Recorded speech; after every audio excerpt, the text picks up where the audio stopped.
These sinister and lifeless waters may hold the secret of the wickedest cities on earth. One has to understand that nobody in the history of the world has ever touched the bottom of the Dead Sea.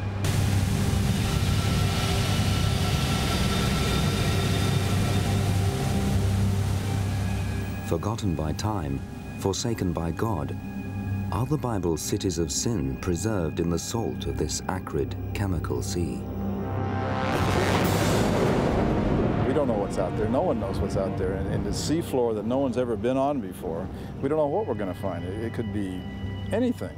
2 years ago, we were diving on a shipwreck, and I didn't think we'd find anything, and we found $5 million worth of gold. So, yeah, I'm not as much of a skeptic as I used to be.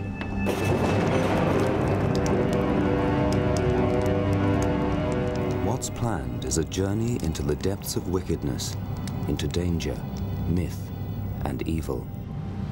I'm scared. I mean, this is not something that I like to do, and I'm very apprehensive. Thousands of years after its people perished in a storm of burning sulfur, it's a voyage in search of Sodom and Gomorrah.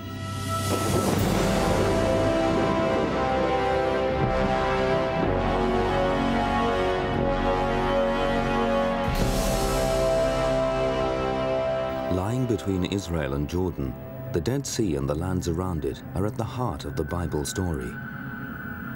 King Saul camped here in the clifftop caves as he hunted his rival David, the slayer of Goliath. On the road from Jerusalem to Jericho, maybe Jesus himself once walked here.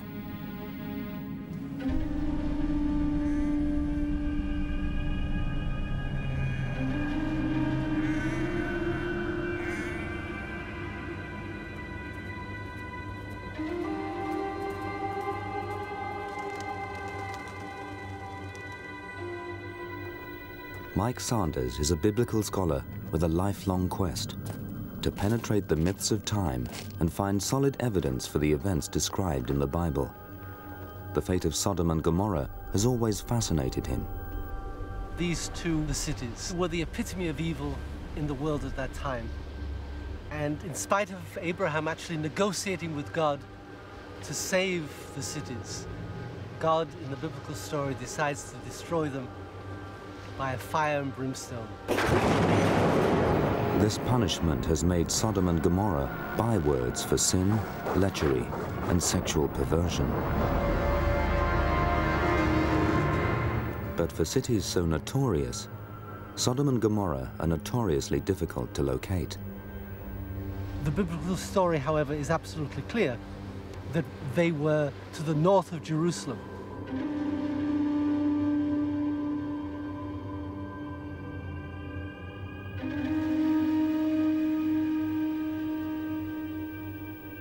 But in spite of extensive excavation in this area, not a trace has ever been found. So archaeologists widened the search, and where better to look for two dead cities than beside a lifeless sea? Many people believe that Sodom and Gomorrah, if they exist at the edge of the Dead Sea. But the cities have never been found. The cities seemed determined to hide their shame from history, but then Sanders found a clue. Not from antiquity, but from much more recent times. There are maps that are actually published in 1650 showing Sodom and Gomorrah beneath the Dead Sea.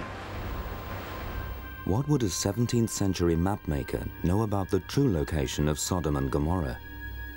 It seemed simply a flight of artistic fancy, until apparent confirmation came from an unexpected and totally modern source. 3, 2, 1, lift off, 30 minutes after the hour.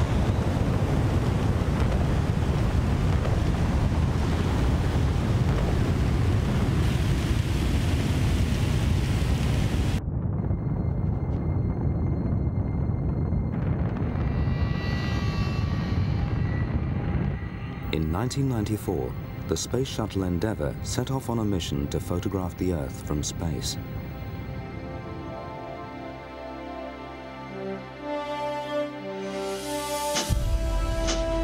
The latest radar technology can reveal features invisible to the human eye.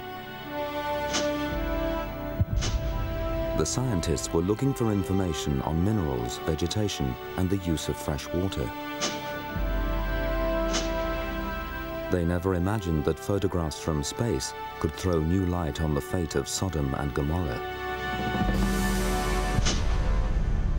According to the received wisdom of geology, the bottom of the Dead Sea should be completely flat. But according to the shots from space, it wasn't. My first reaction when I saw the NASA photographs was that this was something unique and startling.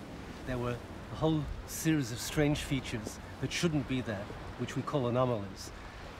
One is a rectangle of dots, which appear too regular to be natural formations. The other is a feature that looks like a collapsed pyramid. All the experts we've talked to, who are geologists, have told us that there is no similar natural formation like that anywhere else in the world. And the implication, if it's not the natural formation, is that it may be man-made.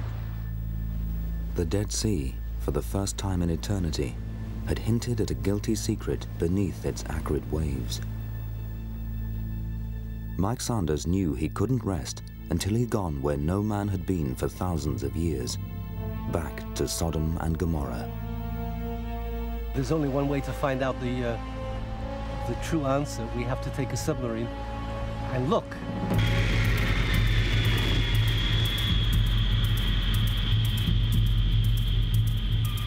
Mike contacted me about a year ago, and he said, would you like to go diving in the Dead Sea? After his initial shock, laughter, obviously thinking he had a nutter on the phone, he said, The Red Sea? I've always wanted to go to the Red Sea. And he said, no, the Dead Sea.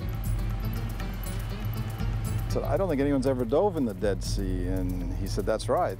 I think he said, I'll get back to you. I'm sure started to check me out to see if I wasn't completely mad. I said, well, there must be reasons why no one's ever dove there, so yeah, I'd like to go. That sounds pretty neat, so let's do it.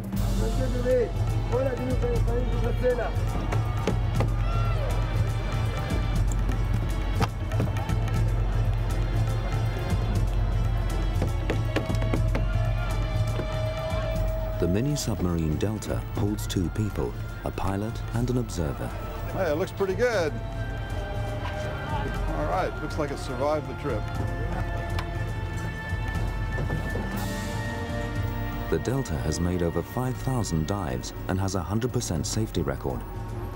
But as it leaves Jerusalem, it faces its most testing mission, one which doesn't have the automatic blessing of the powers that be. It's okay, a couple of nutters deciding we want to take a submarine to the bottom of the Dead Sea, but there are governments involved and there is money involved, and neither were easily persuaded. As the Delta approaches the Dead Sea, a military checkpoint reminds the mission that it's not just underwater hazards they face. There are political and security obstacles to get around. After 2 years of negotiation with the Israelis, Jordanians, and Palestinians, Sanders has only been granted a limited amount of time for diving. Every moment and every dive will be critical.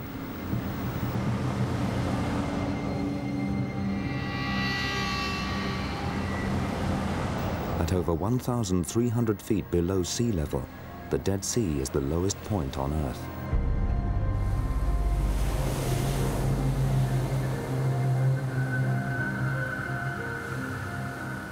The seawater is more than 30% salt, with minerals so concentrated that practically nothing can live in it. The Dead Sea embalms and encases everything that enters it in a crust of salt. This buildup on a ship's hull took only 2 weeks to form.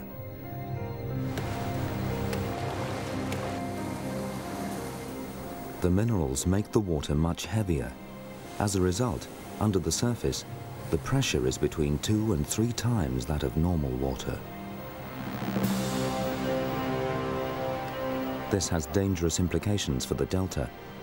Over the coming week, as the submarine dives to the bottom of the sea, its hull will be tested right to the limit. Could it also be tested to destruction? It's a deadly gamble, but there'll be only one way to find out.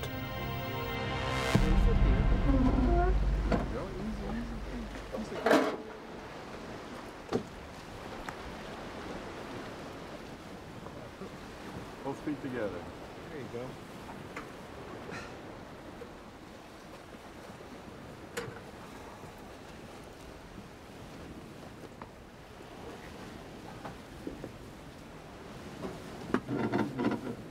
You can see him right here. We're going to lunch. We'll see you a little later. Better let him out. How do you like it? It's all right. Yeah. Does it get hotter than that? Well, it depends on the water temperature. It should be cooler than it is in there now. This thing's been warm. heating up in the sun. Yeah, it's kind of like an oven. No, you don't want to stay in there at that temperature very long. Oh, no. And there's no air either, is there? There will be air. Yeah. We'll circulate air when it's So running. that's the worst it's going to get. Absolutely.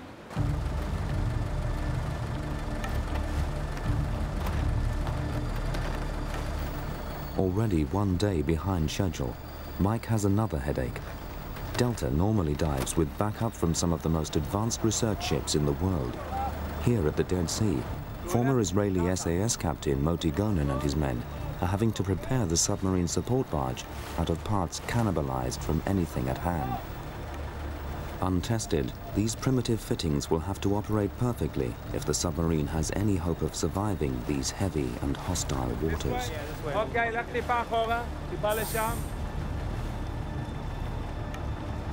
The final member to join the dive team is scientist Zvi Ben Avraham. As director of the Dead Sea Research Center, Zvi has studied these waters for more than 20 years and knows more about their strange qualities than anyone else. One of the unique properties of the Dead Sea is that it hardly have any oxygen. And because you have no oxygen, you have no corrosion, no rust, no nothing. And it's a very good example. Just look on this pile just under the water level. Very clean, and it can stay clean for tens of years. Above the water, you see how much it's rusty. So, in short, you want to keep something, put it in the Dead Sea.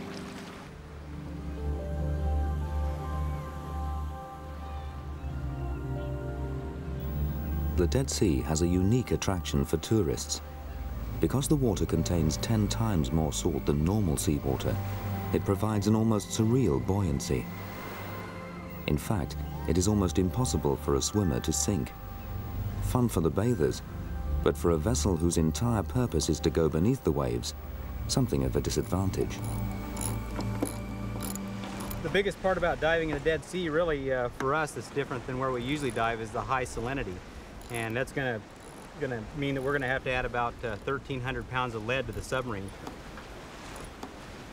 The first time we put the sub underwater, what we'll do is we'll leave it attached to the crane, and we'll lower it into the water, and we'll see how the sub wants to sink while it's still connected to the crane. That way it won't sink down and not be able to come back up. In spite of an extra load of over 1,000 pounds of lead, the submarine barely sinks enough to cover the deck. It's too light. We've got to get more weight in it. Needs a lot of lead. What? That was close. I didn't have breakfast. We'll just keep putting it in until it sinks.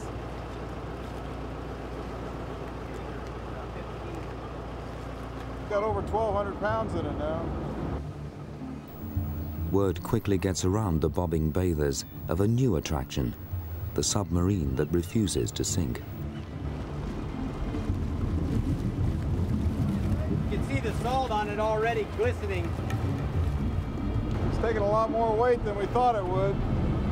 Finally, the Delta sinks under the water. Yeah, so it's about 100 pounds difference between salt water and fresh water. Here, we're putting in over 1,300 pounds to get it under. That's a heck of a difference.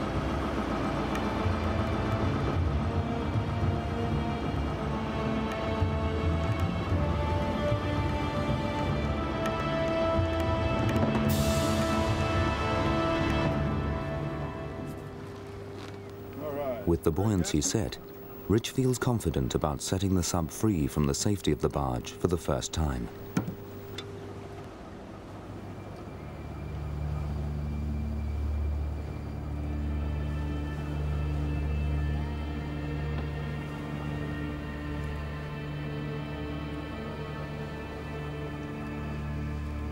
Gingerly, the sub makes a tour of the support vessel.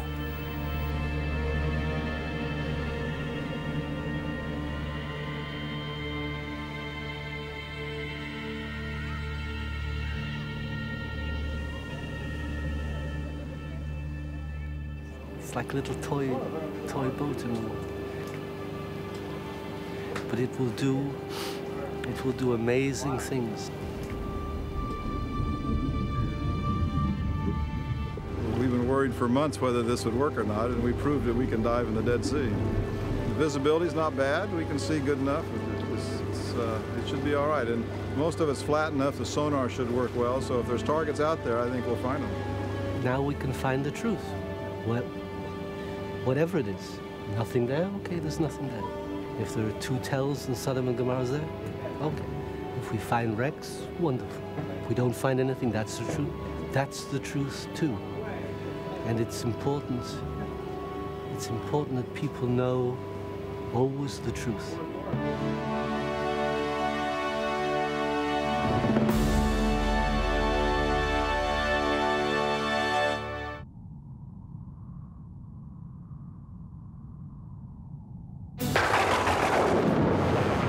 Then the Lord rained upon Sodom and Gomorrah brimstone and fire out of heaven, and he overthrew those cities and all the inhabitants of the cities and that which grew on the ground.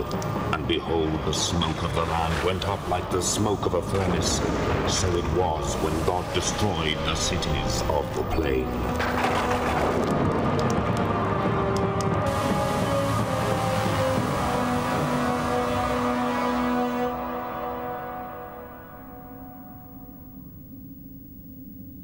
According to the Bible, God warned the wicked citizens of Sodom and Gomorrah to mend their ways or face the consequences. When he saw that the people were ignoring his warning, in his wrath he wrought a terrible revenge on their disobedience. But in the thousands of years since that cataclysmic event, no one has found any evidence for the cities. So was the Old Testament account just a fable, an old-fashioned morality story? Father Innocent, the priest at St. George's Madaba on the Jordanian side of the Dead Sea, has no doubts about the story's literal truth. Of course it did happen. What really matters for us Christians, it is that there has happened something which was considered to be the punishment from the Lord.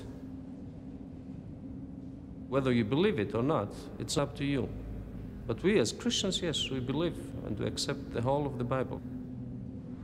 The present stage of archaeology suggests that none of the events in the Old Testament are true. And yet, the Old Testament is written as a history. Scholars who look at it suggest that it is a historical work, and yet there's no historical evidence. It doesn't seem to make any sense whatsoever. The moment of truth has arrived.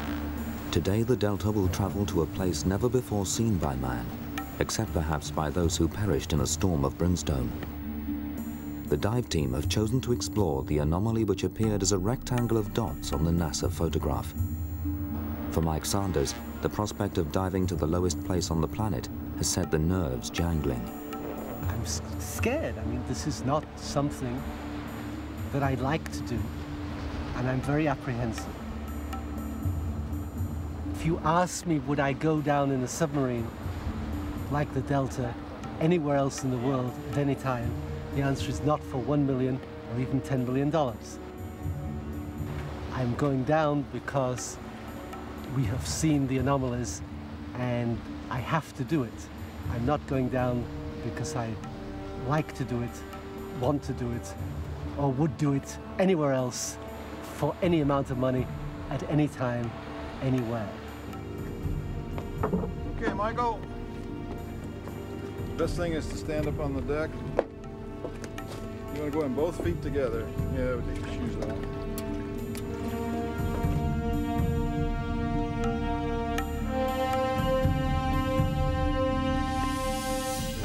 Even in the supposed safety of a submarine, diving can be a deadly game. 30 years ago, Rich Slater had to escape from a crippled submarine. In the process, he set the world record for an ascent from deep water without an aqualung. It took him 2 minutes to reach the surface from over 225 feet down. The experience took him to the very brink of death. All right, here we go. Let's do it. You got it? See you later. Are they closing the hatch? They've scaled Everest. They've been to the North Pole. They've been to the moon. They've sent spaceships to Mars. Nobody has ever been to the bottom of the Dead Sea. Okay, welcome to Delta Dive 5033. I'm waiting.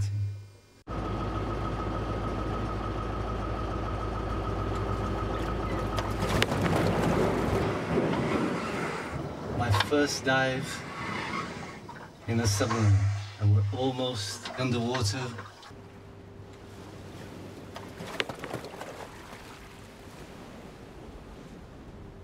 We are underwater.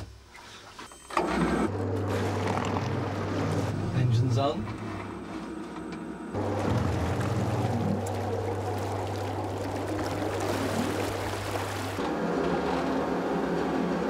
Clear with the barge.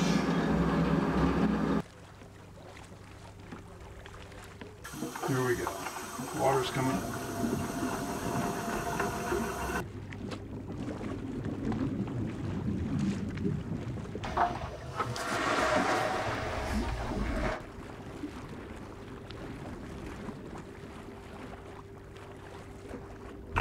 We're under, and we're going to the bottom. But it's quite murky, but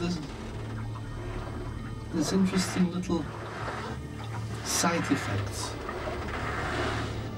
Do you know how deep we are at this point? 100 feet. Well, what happened? Do we gently hit the bottom, or do you stop it? Oh no, we crashed. We crash. Oh yeah. So, no, it just sits down. Wait, It'd be a slight crunch of salt. So we're just gently sinking down? Yeah, it's like a balloon.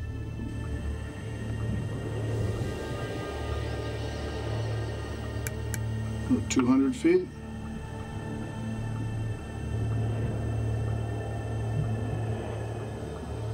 My Lord, look at that.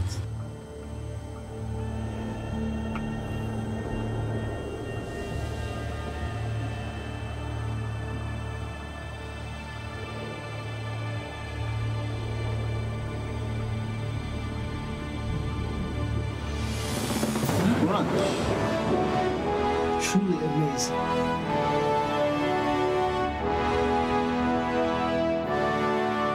On the seafloor, 220. Roger that. Congratulations on being in the Dead Sea seafloor.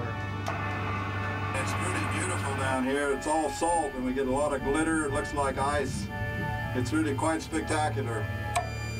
Roger that. But it is amazingly flat. Everywhere is flat. Like somebody took a giant salt shaker and just laid salt on everything. Everything. Up on the surface, Rich Slater's son, Dave, is monitoring the sub's progress and using the latest satellite guidance system to help it home in on the mysterious anomaly. Course heading of 250 looks good. And we are tracking, no problems. Okay, let's go look around. Cool.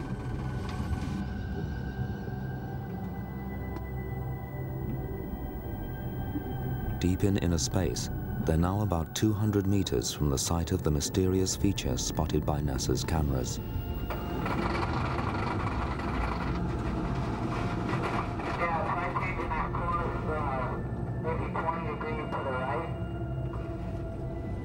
Roger, 20 degrees to the right.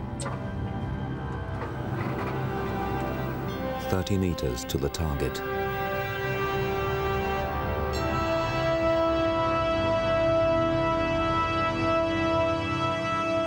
You're right on the spot right now. You're right on the anomaly. Roger that. Okay, we're supposed to go. There's no features at all. It looks like the salt just covers everything, doesn't it? As far as the eye can see, and no bumps. I mean, it's flat. So there's no structures here of any No kind? structures at all. Are you coming up? Roger that. Roger. In spite of finding nothing at the site of the first anomaly, the dive team can still claim their place in diving history. They're the first people to dive to the bottom of the Dead Sea. 20, 10, 7.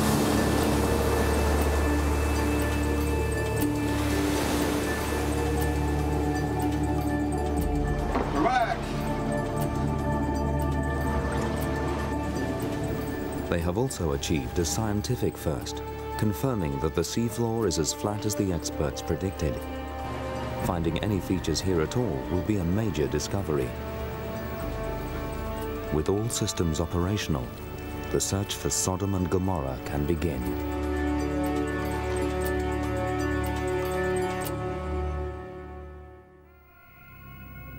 Recent discoveries on the Jordanian side of the Dead Sea have revealed evidence which supports the biblical account of the destruction of the twin cities of evil.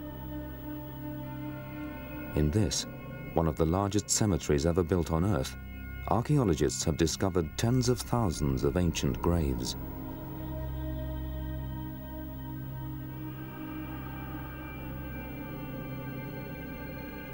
What's more, the bones from these graves date from the Old Testament era, and some of them show unusual signs of having been burnt at the time of death. Could these be the remains of the ill-fated citizens of Sodom and Gomorrah, burnt by the biblical cataract of fire? Nearby, another clue supports the Old Testament story. Embedded in these strange cliffs are balls of almost pure sulfur, or to give it the old-fashioned name, brimstone. Balls of brimstone, hundreds of thousands dead, burnt bones. The forensic evidence mounts that the events described in the Bible may have some foundation in fact.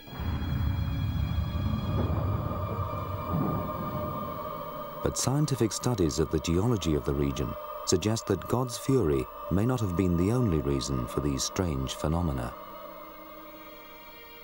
The Dead Sea Valley lies on a major seismic fault. The area has a long history of earthquake activity. A large earthquake would have caused massive upheavals in the area, with eruptions throwing molten rock and ash high up into the sky. By raising the land at one end of the Dead Sea, the earthquake could also have caused extensive flooding over the flat northern end of the valley, drowning anything that was built there, including the cities of Sodom and Gomorrah.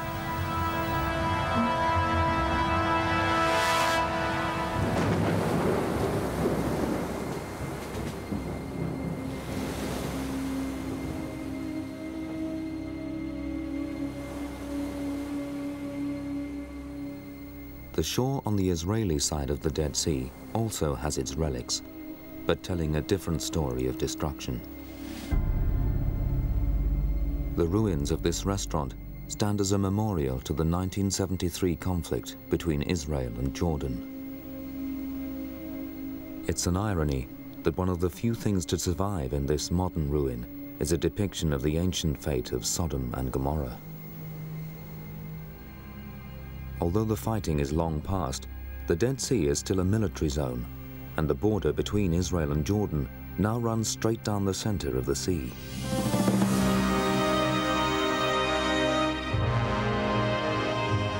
The dive team are now within 300 meters of the border, where they plan to explore the second and final anomaly. At the site of their first dive, they found nothing of the features spotted from outer space. All the team's hopes of finding Sodom and Gomorrah are riding on this new site. But politics and security set strict limits to their curiosity. The target site straddles the underwater border. At the last moment, the Jordanian government withdraw permission for any diving in their territory. The team, now joined by marine archaeologist Pia Anderson, weigh the risks of going ahead and exploring the forbidden area anyway. Yeah, you don't want to go on this is no man's land. And maybe what you're seeing is the first time that anybody's seen. That's right. Because people are not coming here. That's why I think it's a good idea to go look. Could be mine. No, seriously, don't step on me. Don't go ashore. If no mines, they would shoot you from there. Shooting, I'm used to that. No. It's water I don't like. But if you see something, it could be that nobody's seen before. This is right. serious. Would it be okay to go? I don't know. I think it's all right if you stay in the boat. Stay in the boat. Yeah, we'll stay in the boat. I'm not fine with it. They decide to try to explore the anomaly while staying on the Israeli side of the border.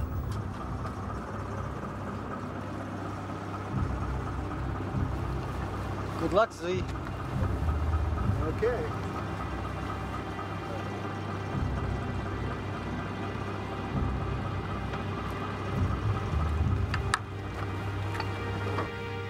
Okay, you can start up. You're about 200 yards from the boat.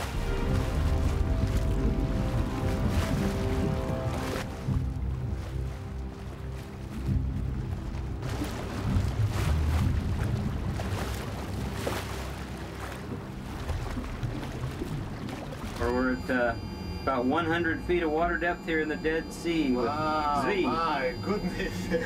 Great. Yeah, you finally made it. You've been studying this place for a long time, right? It's unbelievable story. Unbelievable story. Look at that. Yeah, good.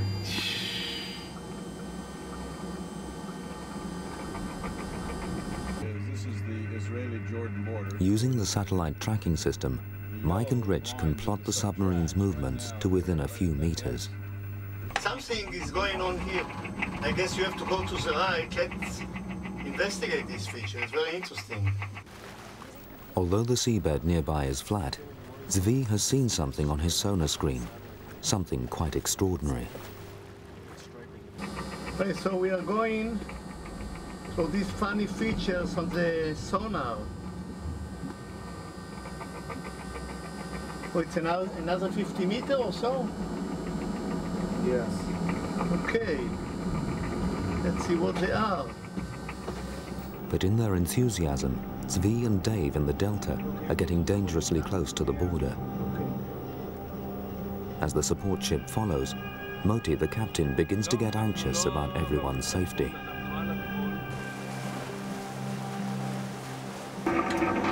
Turn to the right. More to the right. Roger that.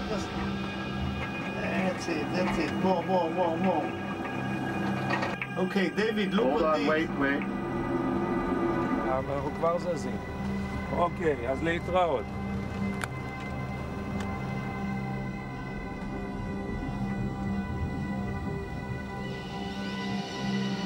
Wow.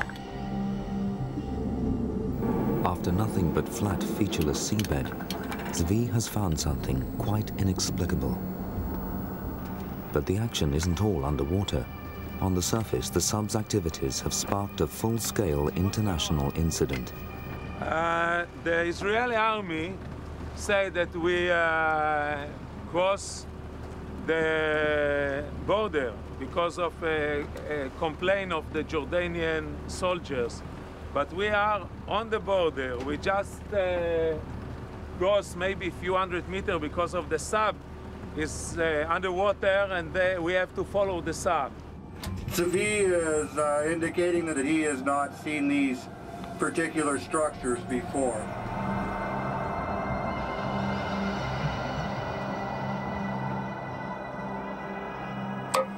I don't know what they are. Never seen them before.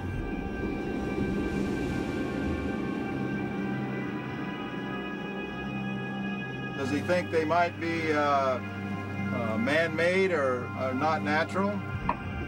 I don't know. That's inconclusive at this time. I'll investigate a little further.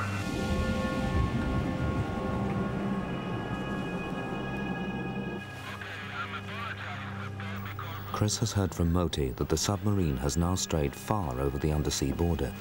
The Jordanians are insisting that it surfaces at once. I just don't believe it. I don't believe what I see. I really don't believe what I see. This is amazing what's going on here. He says that we got to get you up, so prepare to surface. We are moving to the west because I don't want them, I don't want to disturb the peace. That's it.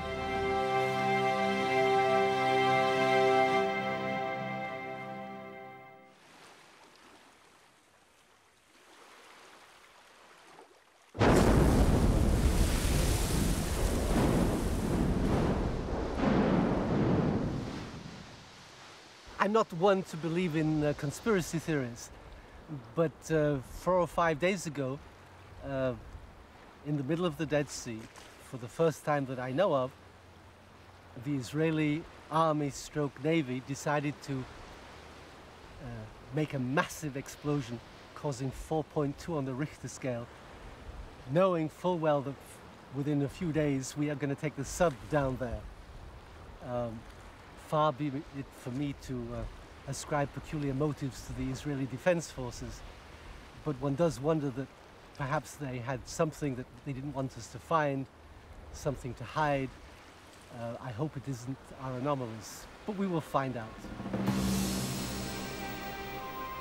Forced to abort the mission on the very brink of a breakthrough, the team are impatient to go back to the area and dive again. Mike is convinced that at last, Zvi may have found the ruins of the ancient cities of Sodom and Gomorrah. But adding to Mike's frustration, Zvi has a scientist's reluctance to speculate. Could it have been man-made? I don't know. No, could it have been man-made? It's not a natural process. I did not say it's not a natural process. I say I don't know. Okay. I don't know of a natural process. You don't know. Maybe there are natural processes that I don't know of. Sure. But you've never seen anything like that never before? Seen, that's right. Either on land or under the sea? On land it's difficult to say because on land, you know, at sea I did not see this. And I investigated the Dead Sea for many years. But it could be man. The plan for the next dive is for Zvi to investigate further the site of the pyramid anomaly. This time he's under firm instructions. No trespassing over the underwater frontier with Jordan. We see fairly large structures here. We're taking pictures. Roger, can you say a little more about it? There's some sharp edges. There are sharp edges. And fairly steep walls on these mounds. They have a deposit of salt encrusting them. It's a remarkable find. Is the presence of sharp edges a sign of something artificial, a work of human hands? Back on the surface, the southerly wind is picking up. Moti is beginning to worry. It's a barge, and it starts to get wet. The waves can climb on it and to flash it, to wash everything, like electricity generator, things like that. We can have damage. Can we use your arm to... Certainly. To try That's a good idea, actually. To break one of these? Oblivious to the concerns on the surface, Zvi is eager to find out if these salt-caked structures conceal the ruins of the Bible's cities of sin.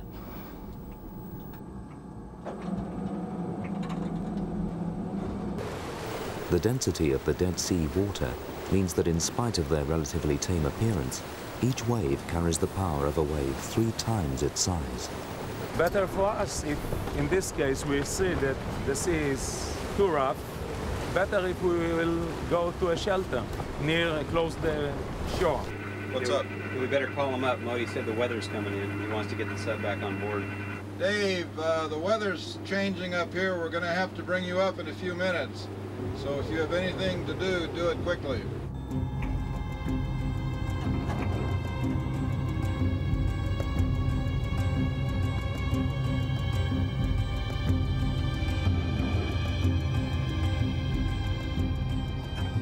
Well, the weather sure doesn't look that bad, does it? I have to think we have to trust the locals who it's starting to blow a little southerly. I think that's what he's worried about. Zvi does his best to get a sample, but the sub's light grappling arm just isn't designed for this job. Don't move, don't move. We gotta get you up, so, Okay. Ah.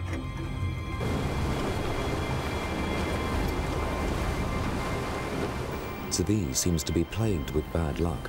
Once again, his dive has had to be abandoned.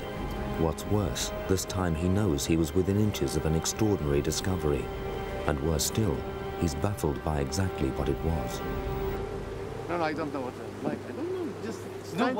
Nobody knows anything what they are. What do you think they are? Maybe tectonics, faulting there, I don't know. I'm a tectonic man. There's a square of walls and it's a tectonic man? I see a series of faults that activate this. This is an active area. This is a Dead Sea. The size of a barge? Yeah, size of a barge. Maybe we have one set of fault here, I'll tell you. another set of height. That's it. Natural phenomenon. We will have a beer. Moti's really worried now. He's called for the team to evacuate the barge, but even back on board the ship, there's potential disaster all around. It's now become quite dangerous. So we are trying to tow the barge and the sub, but the waves are moving faster in that direction than he can pull in that direction, so we're stuck. We can't move forward. There is a danger we're actually moving backwards towards the shore, which is not a good idea because that area that we've just come from is in fact mined, and the last thing on earth we want to have happen is to be washed ashore on that particular part of the Dead Sea. So it looks as though the dives for the day are over, unfortunately, just when Zvi had evidently found some structure. These mounds that seem to be, some of them seem to be aligned on straight lines. Now, I don't know what is the actual extent of these mounds, but they are not very widespread. We don't know how far they go to the east because we were not allowed to cross to the Jordan territory.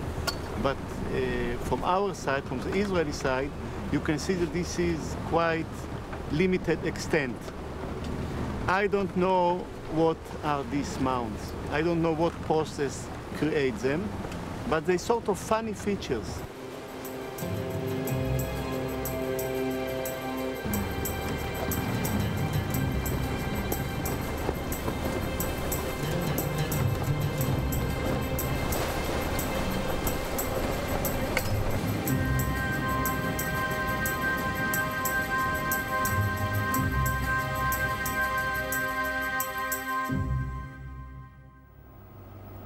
It's the last day of the expedition.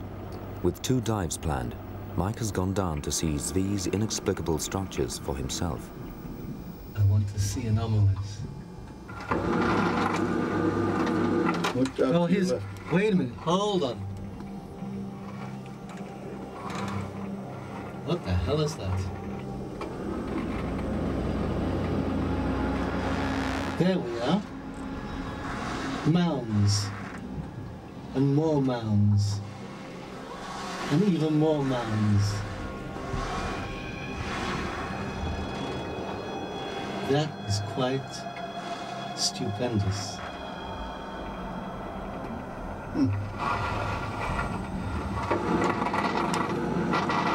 On the left-hand side, there's a sort of bigger mound. Something's happened. The whole bottom looks different here. Yes, it does. It looks as though there's something underneath this, as opposed to the rest of the area where it was all flat. Are these the ruins of the ancient cities of sin, or simply silt from the river feeding the sea? Could it be rubbish coming in from the Jordan? Yeah, but why would it all be in one spot? Well, that's what I think the rubbish should be all over the place. Absolutely. Makes no sense. No. The fact that the mounds are concentrated in one area adds to Mike's excitement. These must surely be the salt-encrusted ruins of an ancient settlement.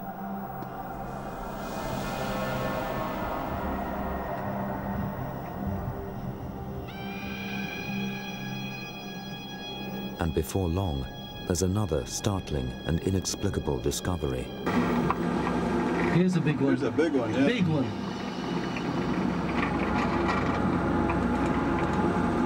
And there's red stuff on top. Has anybody seen any of the red stuff on flat terrain? No. Ah. Oh, we've come across some fairly large mounds. The mounds are about 1/2 meter to 1 meter high. They're covered with salt with red coloration at the top. Over. Roger.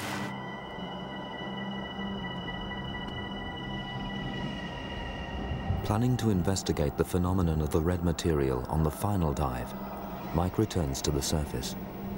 If they were natural features, you would expect to see all sorts, large quantities of them all over the place.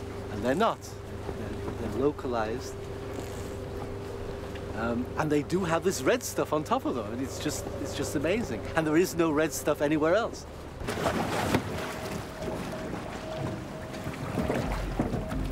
With only 2 hours left before nightfall, Mike is keen to dive again. But whatever is down there is jealous of its secrets. The tow rope has become snagged in the propeller. In a desperate effort to rescue the final dive, Odette, one of the boat crew, dives into the corrosive waters with no protection.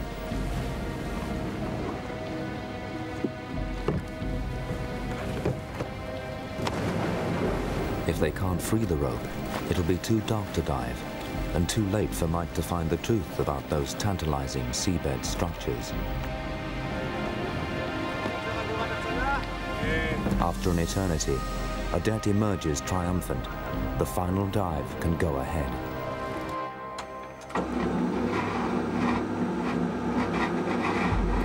Here's a big one. Here's a big one, yeah. Big one.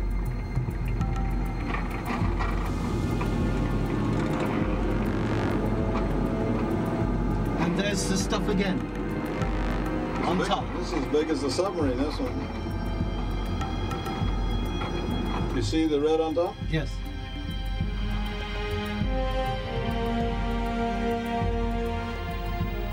The red tops on the mounds continue to puzzle the crew. No one can think of any natural explanation. The exploration goes on until the last possible minute, but without proper excavation tools or permission to cross into Jordanian waters, Mike can only make a limited survey of the site. We found an area with some The team know that they've made an astonishing discovery, maybe even a discovery of epic historical importance. But quite what it is they've discovered, they still don't know. What they do know is that it'll take a larger, more sophisticated expedition to find the truth. Sanders' dream is still alive. He's sure that the secrets locked beneath the hardened salt will still be there when he returns. After thousands of years, Sodom can wait a little longer, and Gomorrah is another day.